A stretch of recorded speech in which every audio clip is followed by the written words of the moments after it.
Welcome back to Mama Mystery. I am your host, Kelly. And I am your co-host, Austin. I'm so happy to have you back on the podcast, Austin. Our last episode was on Maddie Russo, and if you listened to that, I'm sure you were infuriated with me. You probably should have been on that episode because it was just so wild. It was about this girl in college who was faking having pancreatic cancer, and she went on with this lie for a really long time, made almost like $40,000 in donations. And that's where the actual crime occurred, was receiving these donations based on this lie that she was telling everyone. But it was so crazy. If you haven't already listened to it, you got to go listen to it. But I feel like everyone knows that person. Everybody had somebody they went to school with that faked cancer or something. That's literally what I said at the very beginning. Like, we're so in sync. Yeah. But I literally in the beginning of the episode said, everyone has come across somebody like this in their life. Yeah. The person who lied just to lie or lied just to get attention.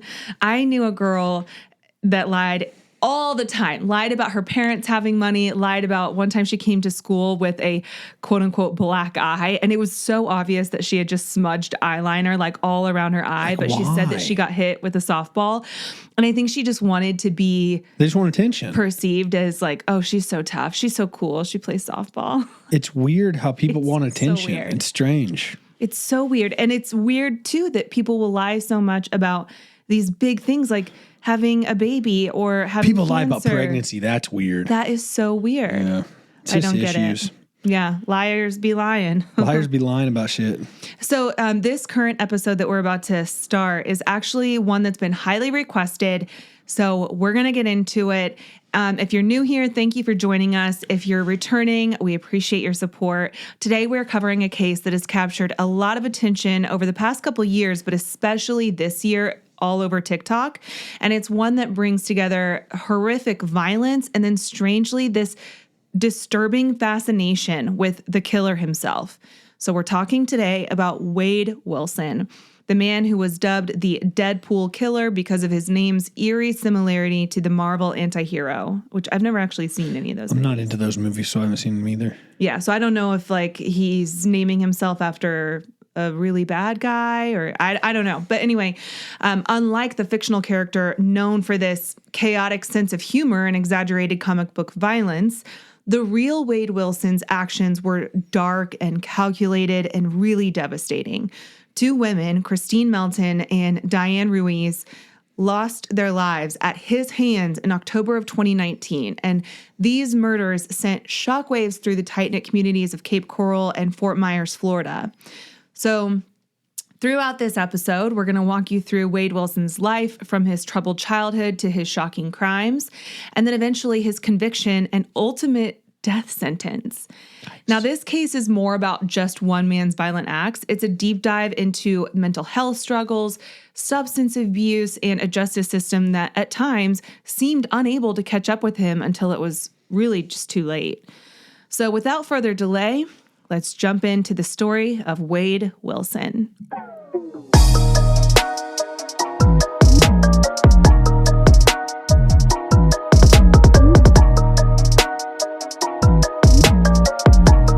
Wade Wilson was born on May 20th, 1994, under less than ideal circumstances.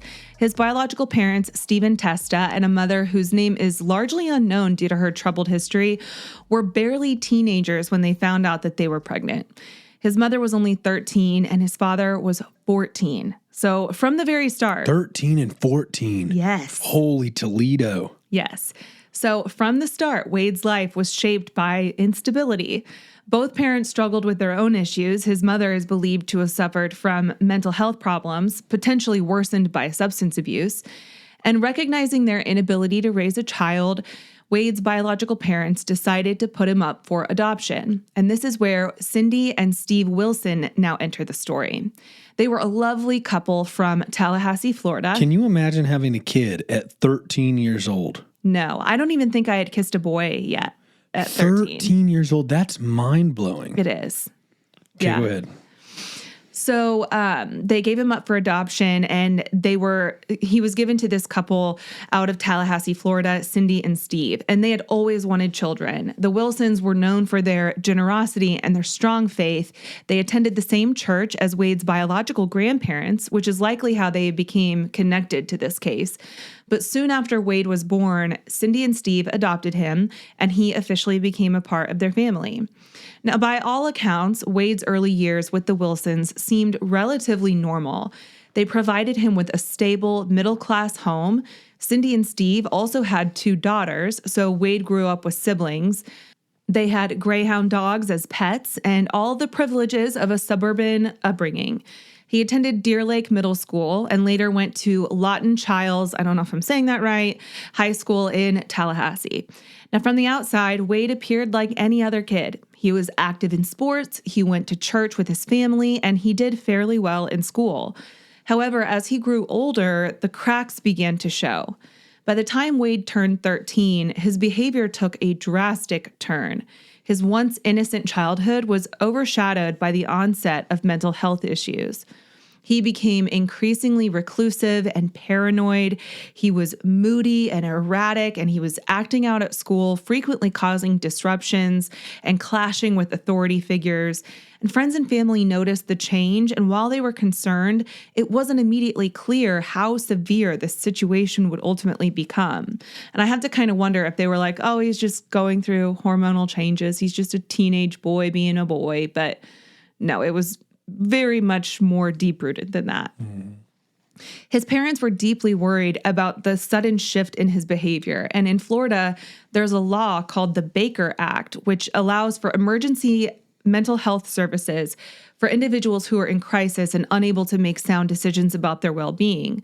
So at just 15 years old, Wade's parents invoked this act to get him some help, which placed him in a 72-hour psychiatric hold for evaluation. While under this temporary detainment, doctors tried to assess his mental state and determine the next steps, including whether further treatment or medication was necessary. Though his parents hoped that the intervention would lead to improvement, it only caused the problems to get so much worse. He refused to participate in most forms of therapy. He resisted any mental health care. And alongside his increasingly erratic behavior, Wade began experimenting with drugs, which only compounded his issues. He was known to smoke marijuana before school, often disappearing into the woods with friends to get high. And classmates described him as a troubled kid who seemed to have no respect for authority and preferred to hang out with the so-called rebels of the school. This pattern of behavior continued into his teenage years, and his involvement in drugs deepened. His time in high school was cut short when he was expelled for smoking weed in a school bathroom and setting a toilet paper roll on fire by accident in the process. Oh my gosh, by accident. Can you imagine being in the bathroom at school, smoking weed, accidentally catch the toilet paper roll on fire? You're late for class. You're stoned. It's not funny. I'm laughing, but it's so stupid. Well, sitting here talking about it like this is kind of funny. Yeah, it's just so stupid. Yeah. But you went to school with some idiots too, though. Oh, yeah. I think we all did. Yeah, we definitely all did. But I don't remember. You went to school with some morons also. You care to share? Yeah. What was that supposed to be? You want to share a story? Because you've told me so many stories, but I don't remember any kind of stories like this from my high school. But like, we didn't have people that really acted like this. I mean, they were idiots, but like maybe I just didn't know what was going on in the bathroom. How many people were in your class? 500. Yeah, I had 490 or something. So you had idiots. You're not telling me all 500 people were not idiots? I went to a really good school. I mean, nobody was smoking weed or like no, I think you were just too naive. Bathroom. I think that was definitely but happening. It's like, it seems like a commonality now, but I'm also older than you. So maybe back in my day. Yeah, shit's more common now. People you weren't are a as cougar. Crazy. You're a cougar. Keep going. No, I've heard though of like kids in high school doing drugs in the schools. Like even as early as middle school, kids are doing this nowadays. Like that's just a separate topic for a separate day, but it is crazy how much younger kids are getting everything. Yeah, with going. Everything. Drugs, sex, it's scary. And rock and roll is a thing of the past. Stop. Now it's drugs, sex, and hip hop. I don't know. Everybody's listening. I mean, that's what they do, right? I mean, rock and roll's not that popular anymore. Let's keep going. Oh, I see what you're... Okay. Well, anyway, Wade's mental health struggles were also worsened by several head injuries that he sustained from playing sports. And these concussions likely played a role in his erratic and impulsive behavior, though it would take years for anyone to actually make that connection, which now I feel like CTE is so commonly known that it's almost an excuse for any athlete's poor behavior. But anyway, despite the efforts of his parents and the brief psychiatric intervention, Wade's downward spiral seemed inevitable. And by the time he reached adulthood, his life was already on a dangerous trajectory. At 18, Wade made an important decision that would shape his future. He reconnected with his biological father, Stephen. While Wade hadn't had much contact with him growing up, as an adult, he was curious about where he came from and wanted to explore a relationship with his birth father. The two started talking regularly, though their relationship remained somewhat distant. Stephen lived in Lakeland, Florida, which was a few hours away from Wade, so most of their contact was just through phone calls and text messages. Wade's newfound connection with his father didn't lead to any noticeable improvements in his life, though. If anything, it coincided with his growing entanglement in criminal activity. Wade had already begun building a criminal record, with his first major run-in with the law happening in 2012. He was arrested for burglary and gun charges, serving just over a year in prison from September 2013 to November of 2014. And this marked the beginning of a pattern of behavior that would soon escalate beyond just petty theft and drugs. Wade's teenage years had been turbulent, but his early 20s would prove to be far more dangerous. By the time Wade Wilson entered his 20s, his life had spiraled into a cycle of drug abuse and crime. His early arrests, which started when he was just 18, were only the beginning. Wade's behavior grew increasingly erratic and violent as he struggled to keep any semblance of a stable life. And after serving a year in prison for burglary and gun charges, Wade's encounters with the law became more frequent and severe. One of Wade's most shocking arrests came just a month after his release from prison in late 2014. He was at a party in Tallahassee, Florida, and met a woman through mutual friends. And after they decided to smoke together in her car, the situation took a terrifying turn. And this, I feel like, is some foreshadowing. But Wade forced the woman into the back seat, covered her with jackets, and began driving aimlessly before parking the car. And then over the course of the next 3 hours, Wade choked, raped, and physically assaulted her while filming parts of that attack on her phone. Now, at one point, Wade threatened the woman with death, telling her that she had two options: do what he said or get shot. And when he finally stopped the attack, Wade forced the woman to return to the party with him and made her sit on his lap while sexually assaulting her in front of other partygoers as they drove around. Eventually, she was dropped off at her brother's house, where she immediately reported the attack to the police. Now, despite the evidence, including a rape kit, video recordings, and testimony, Wade was shockingly acquitted by a jury. Now, this marked yet another instance where Wade just evaded justice despite clear indications of his violent tendencies. Now, in 2015, after his acquittal, Wade continued his life of crime.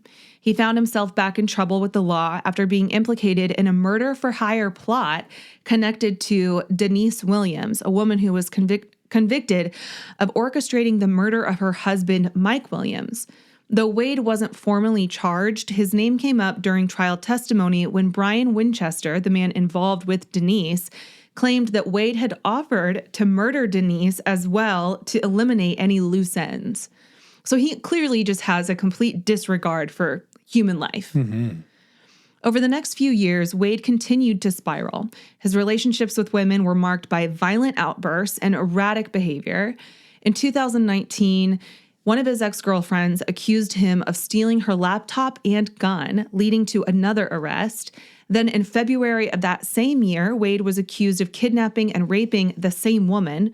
She reported that Wade beat and strangled her during the attack, but police, for whatever reason, did not pursue charges because they said there was a lack of evidence. How is this dude still out walking? Lack of evidence or not, he's been accused of beating chicks, of raping chicks, burglary. Like, what is going on? Being involved with a murder for hire. Drugs. Like, at some point. A murder for hire. Yeah. Yeah. At some point, if he walks like a duck and he talks like a duck, it's probably a duck. Probably a duck. We should probably take these things seriously. Gosh. But these missed opportunities to hold Wade accountable would prove fatal for 2 women later that year. As the year progressed, Wade's behavior grew even more dangerous. His drug use worsened, and he became involved with more women who would later report abuse. Yet despite these accusations, he seemed untouchable, just slipping through the cracks of the legal system again and again. But by October 2019, Wade's downward spiral would reach its deadly climax. Christine Melton was born on May 31st of 1984, and she was a beloved sister, daughter, and friend. She was known for her infectious sense of humor and unwavering loyalty to those that she loved. Christine had moved to Cape Coral, Florida, to be closer to her mother, who was suffering from Alzheimer's disease, and she lived just 4 houses down from her. Christine worked as a bartender at a local spot called Duffy's and had a reputation for being fun, adventurous, and spontaneous. On the night of October 6th of 2019, Christine and her friend Stephanie decided to head out to Buddha Live, which is a bar in Fort Myers known for its live music. It was supposed to be a fun night out, a chance to unwind and just listen to some local bands. The 2 friends had known each other since high school and had always been close, so nights like these were common for them. That evening, the night took a fateful turn when they met Wade Wilson. Wade introduced himself as JR to both women, a tactic he often used to conceal his true identity. Stephanie and Christine were immediately charmed by Wade's confidence and charisma. They all hit it off, and when the bar closed at 2 a.m., Wade suggested that they continue the party elsewhere. So Stephanie, Christine, Wade, and another man named Jason left the bar together and headed back to Jason's house. At Jason's home, the group continued drinking and using drugs, specifically cocaine and marijuana.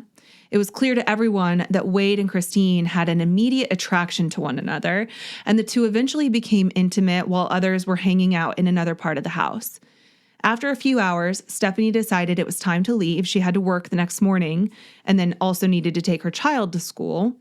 So Christine assured her that everything was fine and she seemed comfortable being left alone with Wade. But the next morning, October 7th, Christine was dead. Sometime after Stephanie left, Wade strangled Christine to death in her own apartment. He used her clothing to tie her up and then left her body where it fell. Wade, who had taken a liking to Christine's car, decided to steal it and flee the scene. Stephanie, having no idea what had transpired after she left, went about her day as usual. She texted Christine around 10 a.m. checking in, but received no response. And at first, she thought Christine was just sleeping in after their late night out.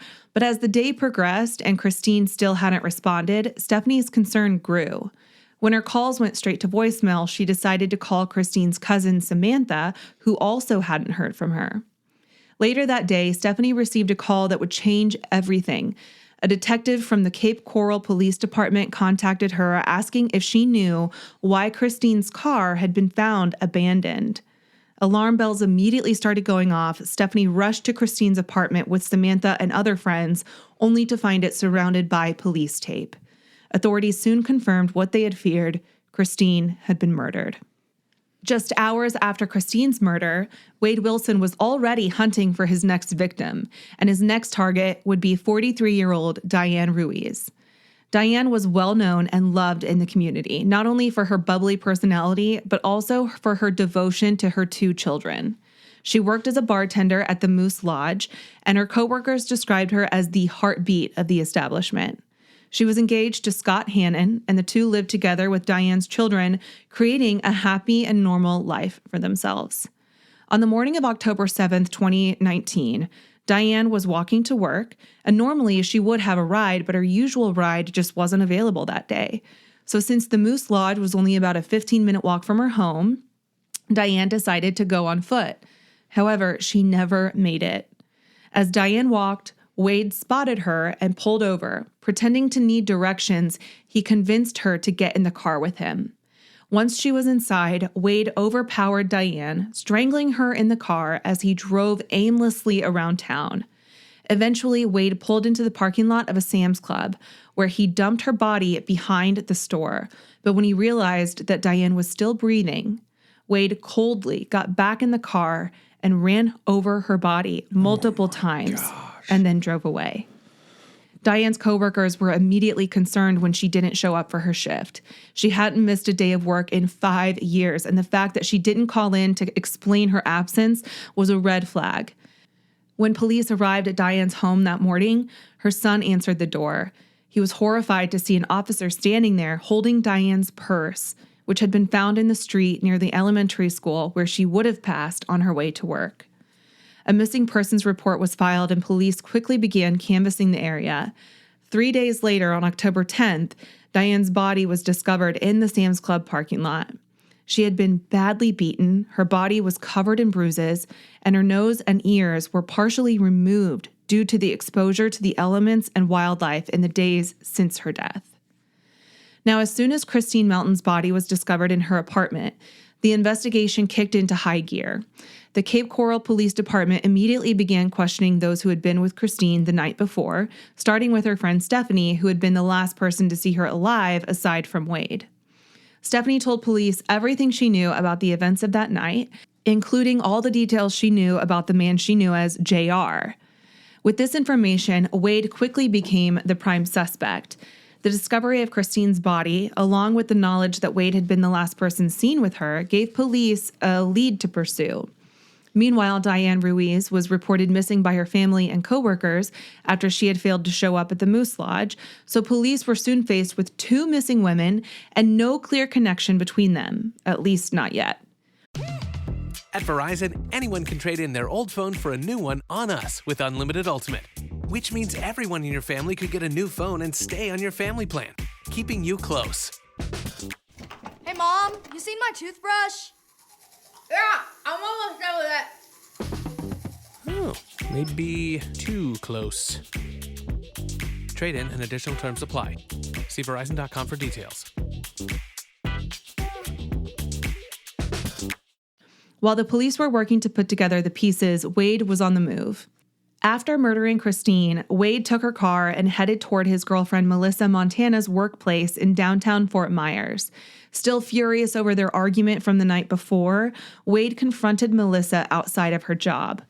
He attacked her in broad daylight, attempting to drag her into the car and beat her violently. But witnesses later described the attack, explaining how Wade choked Melissa, pinned her against the wall by her throat, and punched her in the face so hard that she began to bleed profusely right there in the parking lot. Melissa was fighting for her life but managed to escape, ducking under his arm and locking herself in a nearby room until Wade gave up and left. When police arrived on the scene following the assault, Wade was already gone, driving Christine's stolen black Nissan Versa. Though they didn't know it at the time, they were now dealing with a man who had committed not just 1, but 2 murders, along with a violent assault on his girlfriend. And a history of bullshit. Right. So when police arrived at the scene, they found Wade sitting in Christine's stolen car, parked outside of a Joe's Crab Shack, which was just 400 feet from where Melissa worked. So Melissa had like a massage spa, I guess, that she owned. And there's actually police body cam footage of this entire interaction. But Officer McCormick was the first officer to approach him, and he engaged Wade in conversation and asked him to step out of the car. But Wade had no intention of being arrested. Before the officer could even make a move, Wade rolled up the window, turned on the ignition, and sped off. The police, bound by district protocols that prevented them from engaging in high-speed pursuits for nonviolent offenses, were forced to let him go. So Wade's narrow escape that day allowed him just a few more hours of freedom, but the police were now fully aware of who they were dealing with. As they began investigating the assault on Melissa, they also learned that Wade was then the prime suspect in Christine's murder. Soon after, they discovered Diane Ruiz's body in the parking lot, and the case took on an even greater urgency. So at this point, Wade was no longer just a person of interest. He was officially wanted for murder. While Wade was evading capture, he decided to take refuge in a random house. He broke into a house belonging to a retired couple named Fanny and Kent Amlin, who were fortunately out of town at the time, who who knows what would have happened if they were Right. at home. 2 more people. I mean, we know what would have happened. Yeah. But Wade made himself comfortable inside their home, eating food from the kitchen, drinking White Claws out of their fridge, taking a shower, and stealing their clothes. He seemed to believe that he could just hide out there long enough to escape the growing manhunt for him, but Wade made a crucial mistake when he called his biological father, Stephen. In a bizarre twist, Wade confessed everything to his father during the phone call. He told Stephen that he had done something that he, quote, couldn't take back, and that 2 people were now dead because of him. Wade's tone, according to Stephen, was alarmingly calm, almost excited and like proud of himself. Stephen recalled that Wade seemed full of adrenaline, as if he were reliving the murders with a sense of thrill. Wade described the murder of Christine saying, "I choked her out," and admitted that he stayed in her apartment with her body for a while before trying to move her to the trunk of her car, only to abandon the idea when rigor mortis set in. And then he confessed to killing Diane, explaining how he had run her over with Christine's car until her body, quote, looked like spaghetti, end quote. Now, at first, Stephen didn't believe his son because Wade had a history of exaggeration, often telling tall tales just to get attention. And Stephen wasn't sure if this was another one of those stories. But as Wade continued to describe the details of the murders, Stephen realized his son was telling the truth. Still, even with this knowledge, Stephen found himself conflicted. He knew he had to turn his son in, but struggled with the reality of sending Wade to prison for life, or worse, sentencing him to death. In a moment of clarity, Stephen concocted a plan. He convinced Wade that he would send an Uber to pick him up from wherever he was hiding and bring him to safety. Wade, still trusting his father, gave Stephen his location, the address of the Amlin's home. And while keeping Wade on the phone, Stephen immediately relayed the address to police, giving them the exact coordinates they needed to find him. Good deal. Yes. Now, by the time the police arrived at the house, Wade was still inside, oblivious to the fact that his father had just turned him in. And when police surrounded the home, Stephen stayed on the phone with Wade, advising him to walk outside and surrender peacefully. To his credit, Wade listened, walking out of the house without a fight, and he was arrested on the spot. Despite being caught red-handed, Wade initially denied any involvement in the murders. And when questioned about Christine's death, he claimed that she had let him borrow her car because his had run out of gas. He tried to shift blame onto Jason, the man whose house that they had partied at the night before, telling detectives that Jason must have killed Christine after he left. He even offered to take the police to Jason's house to prove his innocence, but detectives were not buying it, especially after hearing Wade's father recount the chilling phone call in which Wade had confessed to both murders. As for Diane, Wade's story was equally weak. He claimed he had given her a ride because she had asked for help and that he dropped her off at a bus stop without incident. He insisted he had nothing to do with her death and couldn't understand why it was such a big deal that both women he had met within a day had ended up dead. Couldn't understand it, huh? Yeah. But the police had heard enough. Wade was charged with 2 counts of first-degree murder, along with charges of battery, burglary, and theft. With 2 women brutally murdered within hours of each other, public interest in the case was high, and people were eager to see justice served. Wade's trial, however, wouldn't take place until June of 2024, 5 years after the murders. That's always so weird to me. Mm-hmm. In the years leading up to the trial, Wade... I guess he was in jail at least. Yeah. Yeah, the ones where it's like, oh, they're out free and they're going to get, go to trial in 6 months and they just get to wander the streets. That's weird to me. Yeah. Yeah, it rarely happens, but it does happen, and it is weird. But in the years leading up to the trial, Wade remained in custody, facing numerous charges, including 2 counts of first-degree murder for the deaths of Christine Melton and Diane Ruiz, as well as additional charges for battery, burglary, and grand theft. While in custody, Wade's behavior did not improve. We're all surprised. In fact, he seemed to relish his notoriety. In 2020, while awaiting trial, Wade and his cellmate planned an elaborate escape attempt from prison. The 2 had arranged for someone to pick them up outside the prison after they escaped through a window. However, the plan was foiled when prison guards were tipped off about the escape. Upon inspecting Wade's cell, guards found that he had tampered with the window frame, removing parts of the metal frame and cracking the security glass. Authorities later said that even if Wade had managed to remove the glass entirely, it would have been impossible for him to fit through the window. But as a result, Wade was charged with an attempted escape and criminal mischief, adding even more time to his potential sentence. And Wade's time in prison also saw a disturbing transformation in his appearance. He joined a white supremacist gang known as the Unforgiven. And this is a gang that's primarily based in Florida. And as part of his initiation into the gang, he received numerous tattoos, many of which were overtly racist symbols. His face, neck, and arms became a canvas for hate-filled imagery, including swastikas and the words, "Why so serious?" which is a nod to the Joker, the fictional villain. And these tattoos, which covered his face and gave him a very menacing appearance, became a point of concern for his defense team when it came time for the trial. And his attorney even considered asking Wade to cover up the tattoos with makeup in court, hoping to avoid the jury forming immediate negative impressions of him. But ultimately, they chose to argue that the tattoos were a reflection of Wade's mental state rather than a cause for his actions. So I want you to Google Wade Wilson and look at what this person looks like, okay? Because he's got tattoos all over his face, but he's also got this smile that creeps up his cheek. Oh, my. And there's this one clip of his defense attorney sitting next to him. And it is funny because the defense attorney is like this older guy, and he looks over at him, and you can tell he's just studying the tattoos on Wade's face. And then he just kind of looks away and shakes his head. Like, what? He's interesting. The first thing that comes up is Jelly Roll's wife, Bunny XO, says convicted murderer Wade Wilson gave out her number to random people. Okay, so we can talk about that at the end. Okay. I do know what this is about, but we can talk about that at the end. But what do you think about this guy's appearance? Oh, I mean, it's interesting because I was expecting like a real thug looking dude with tattoos all over him and like rough, like, I was expecting that.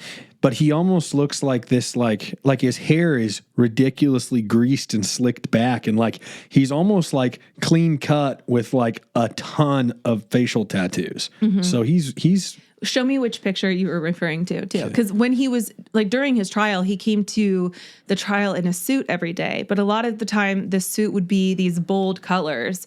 And yes, his hair would be slicked back. The sides of his head would be shaved. So he was definitely... Yeah. So he was definitely going for a look. I don't know what the look was, but it's definitely a mixture of like trying to be clean cut, but also trying to look like a menace. He's got a swastika under his eye. Mm-hmm. His hairline by his ear and eye says glory. Yeah, which also has some sort of meaning, apparently, like within the prison system. I bet that's a cute meaning. The other side says, "Why so serious? Ha, ha, ha." Man, yeah, he's a creepy... I mean, like if you saw him... But look at the pictures of him before he went into prison. Because if you look up Wade Wilson before tattoos, he actually is an attractive guy. And so we're going to get into all the stuff about, okay, not that one. That's not a good bit. It's like a mugshot. But there are pictures of him smiling. He has nice teeth. Like he looks... So did he get all these tattoos in prison? Yes. But before he got into all this trouble, like he wasn't a bad looking guy. Interesting. But anyway, we're going to dive into all of that too, because trust Kelly, me, your celebrity crush for a long time was Colson Baker, Machine Gun Kelly. I can't do this right now. Yeah, you take that. Everybody take that with a grain of salt when she says he was a good looking guy. Okay. We're just going to move on. Okay. I'm married to you now. Clearly, I have changed my ways. Continue. So Wade's trial began on June 1st of 2024 with jury selection. And from the outset, the defense's strategy was clear. They were going to try to argue that Wade's actions weren't premeditated and that his mental state, fueled by years of drug use and multiple concussions, played a significant role in the crimes. Wade's defense attorney, recognizing that arguing for an insanity plea would be a long shot, focused instead on the idea that his brain injuries and substance abuse had left him out of his mind when the murders occurred. Now, the defense brought in a neurologist who testified that Wade had suffered several traumatic brain injuries during his high school years, which could have impacted his judgment and impulse control. And given him the CTE he has. Sure. According to the neurologist, the combination of concussions and long-term drug use may have led to Wade's erratic and violent behavior. And he argued that Wade didn't plan the murders of Christine and Diane and instead acted impulsively, driven by a diseased mind. However, the prosecution was prepared for this argument, and they countered with their own medical expert who testified that while Wade had indeed suffered concussions, they weren't severe enough to cause the type of behavior he exhibited. The prosecution argued that Wade's violent tendencies were more likely the result of his escalating drug use and history of aggression rather than any brain injury. Moreover, they pointed out that Wade's pattern of behavior with these repeated violent acts, coupled with attempts to manipulate other people, showed clear signs of premeditation. The murders of Christine Melton and Diane Ruiz, the prosecution argued, were not impulsive but deliberate acts of violence. Throughout the trial, witness testimony painted a grim picture of Wade's life and actions leading up to the murders. Stephanie Johnson, Christine's best friend, took the stand and gave a harrowing account of the night that they met. She recounted how Wade had introduced himself as JR and how he charmed Christine and how the group went back to Jason's house to continue the party. Stephanie described her last moments with Christine, explaining that Christine had seemed completely at ease with Wade and had no fear of being left alone with him. And hearing this description makes me think of Ted Bundy, because Ted Bundy was a charming and likable guy who easily made women feel comfortable in his presence until they weren't. And I feel like he is the exact same type of sociopath that Ted Bundy was.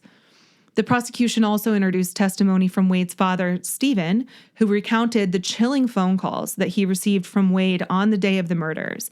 Stephen told the jury in front of Wade how Wade had casually confessed to killing 2 people, describing the murders in graphic detail with a shocking lack of remorse. This testimony, combined with physical evidence and witness accounts, painted a very clear picture of Wade's guilt.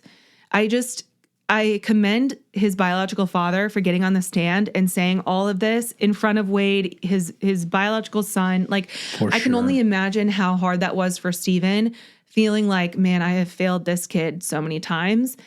So like my heart, the compassionate side of my heart does go out to him. But at the same time, spare Wade nothing. He deserves to rot. Mm-hmm. But props to him. I agree. Props to him, because that would be really tough.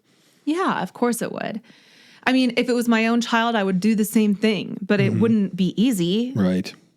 So the trial lasted only 2 full days. That just shocks me. 2 days is all it took for this trial. Like, just for reference, the Delphi murders trial just wrapped up, and that lasted like 4 or 5 weeks. So the fact that they were able to get this done in 2 days was wild. But on June 12th of 2024, after just 90 minutes of deliberation, the jury returned with their verdict. Wade Wilson was found guilty on all counts, including 2 counts of first-degree murder, battery, burglary, and theft. But the trial wasn't over yet. With Wade convicted, the jury now had to decide his fate. Under Florida law, a death sentence requires a recommendation from at least 8 out of 12 jurors. The prosecution, convinced that Wade's actions were cold, calculated, and deserving of the ultimate punishment, pushed really hard for the death penalty. During the sentencing phase, the defense once again argued that Wade's mental health issues and drug use should be taken into account, and they pleaded for mercy, asking the jury to sentence Wade to life in prison without the possibility of parole instead of death.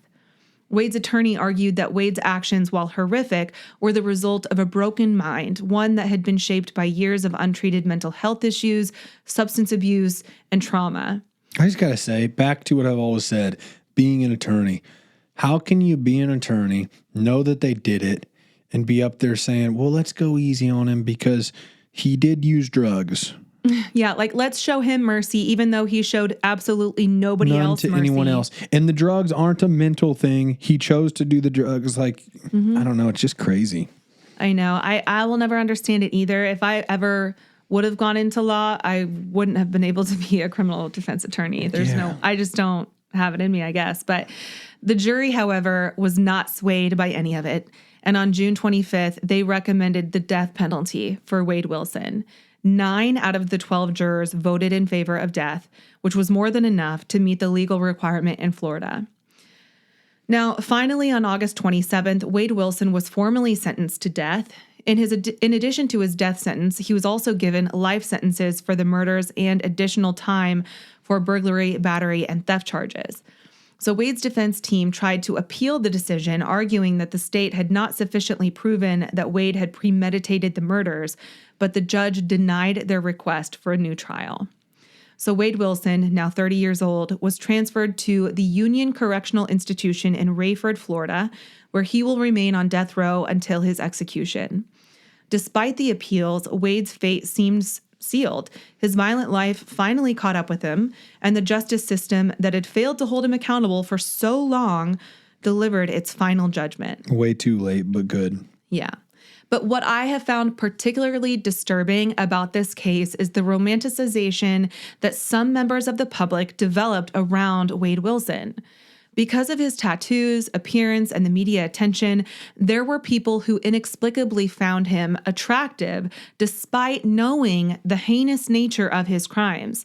And this is not an uncommon phenomenon in high-profile criminal cases. We've seen it with Ted Bundy. We've seen it with the Menendez brothers, even Scott Peterson. But it serves as a stark reminder of the strange and often unhealthy fascination that society can have with violent criminals. It's crucial to remember that behind these sensational headlines and court drama are real human victims whose lives were cut short. So when I was on, I'm pretty big on TikTok. Like when I say big on, I'm often on it is what I mean. But for a while, it seemed like my For You page was all about Wade Wilson.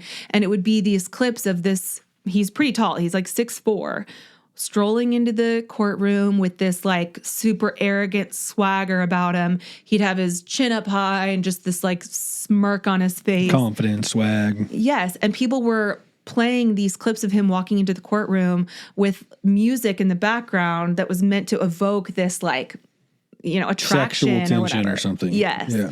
And it was like all you would see. And then in the comments, it would be like, so we all need therapy, huh? Like, and I mean, the comments are almost even worse because everyone's like falling for it. Mm-hmm. And so on the one hand, like I can see how if you take away these violent crimes, yeah, he used to be attractive before he got his teeth kicked in prison, and now he's missing half his teeth, including all of these tattoos that he has on his face. Like maybe prior to all of that, he could have been seen as an attractive guy. But now that you know this, and now that half his teeth are missing because he was obviously attacked in prison, it's just like, how do you not set that aside? I don't know. It's very fascinating to me. Yeah, it's interesting. I do agree. Yeah. But for Christine and Diane's families, the sentencing of Wade Wilson did bring a sense of justice, but no amount of legal retribution can truly fill the void left by their loss. Christine's family described her as the glue that held them together, a bright, adventurous spirit who brought joy and laughter into every room. Diane's children were left without their mother, and her coworkers at the Moose Lodge still remember her as the heartbeat of their establishment, always ready with a smile and a helping hand. Now, I do want to touch, since we mentioned on Jelly Roll's wife. Yes. Okay, so Bunny XO, or whatever her name is, she's Jelly Roll's wife, right? They're married? Or ex-wife or something. I don't know, some association. They're together. But she has a podcast. And so I think it's called Dumb Blonde. I've never listened to it, but I am aware of what happened with all this. So for a minute, she touched on the whole, like, oh, everyone finds this guy hot. Like some people think he's a monster and people think he's really hot. And I think it'd be super cool to get him on the podcast to tell his story. Well, she said that or something like that and caught a lot of flack for it.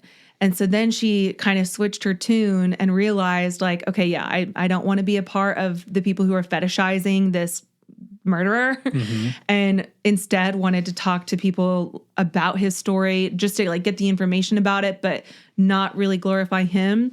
And I guess as retribution, he released her phone number because I think they were actually supposed to talk at one point. So she was like going to get him on the podcast. Yes. She literally was like, it was on her podcast.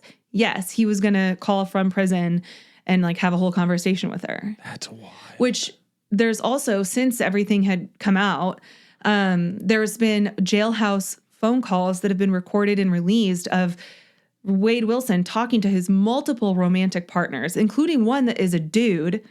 And he's talking about, oh, when I get out, we're going to get married. And it's just interesting, though, if you listen to these phone calls, because the one common theme is that he is fluffing them all up and then always asks about money.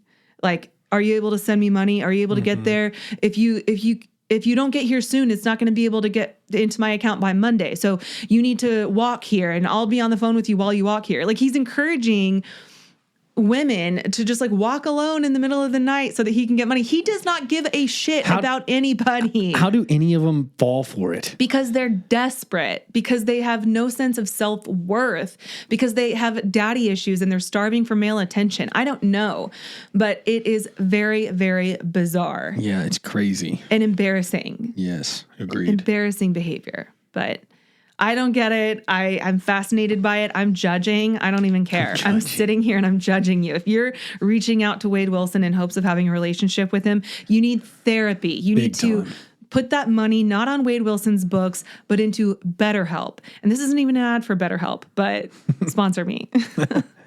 That's it. That's all I have. Freaking nutty. dirtbag.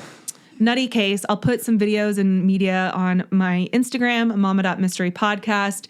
If you've made it this far, thank you for sticking with us. I really appreciate you supporting the podcast. We love you. Yes. Like, share, comment, review, do whatever you do to get the word out about Mama Mystery, because you love us and we love you. Mama Mystery out. Bye.